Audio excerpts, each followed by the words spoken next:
Hey, what's going on, guys? So, we've got a new PlayStation 4 system software update, and the thing that stands out right away is how little Sony actually says about it. With this update, the patch notes are basically the same kind of message people have been seeing for years, the sort of note that tells you almost nothing beyond the fact that something behind the scenes got adjusted.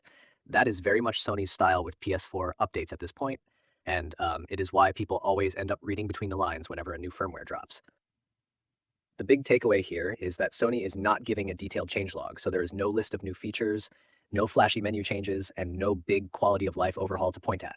Instead, the update is in that familiar category of system maintenance stuff, which usually means security fixes, stability work, and cleanup in the background. Sony has been following that pattern with recent firmware releases too.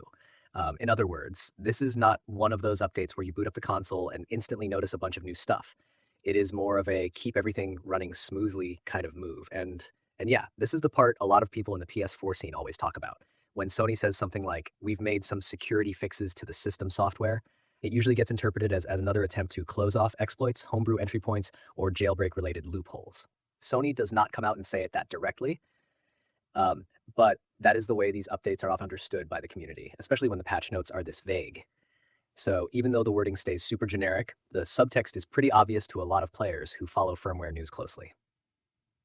That does not mean every update is some giant anti-jailbreak hammer by itself, but it does mean Sony is almost certainly tightening things up wherever it can. What makes this whole thing kind of funny is that Sony still treats the PS4 like a system that needs regular maintenance, but not a lot of explanation.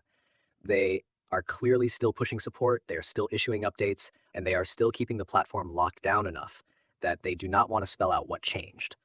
So when you see a release like this, the real story is not some hidden feature or secret bonus. It is the fact that Sony looked at the system and decided something needed tightening up, and they were not interested in giving the community a detailed breakdown of exactly what that was. If you've been following PlayStation updates for a while, none of this is really surprising. Sony has a long history of releasing firmware updates with extremely short patch notes.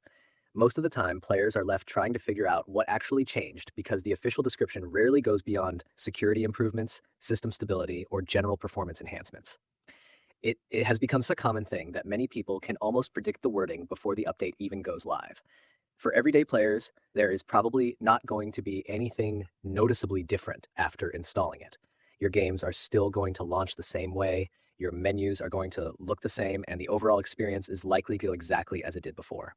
The work being done here is mostly happening behind the scenes where Sony can strengthen security, patch vulnerabilities, and maintain the operating system without making visible changes to the user experience. That is why these patch notes always feel so short, so cautious, and so familiar. They tell you just enough to know the console got a little more locked down and not much else. For Sony, that seems to be the preferred approach. Keep the details minimal, roll out the update, improve security where needed, and leave the rest open to interpretation. And as usual, the conversation around the update ends up being less about what Sony said and more about what Sony chose not to say.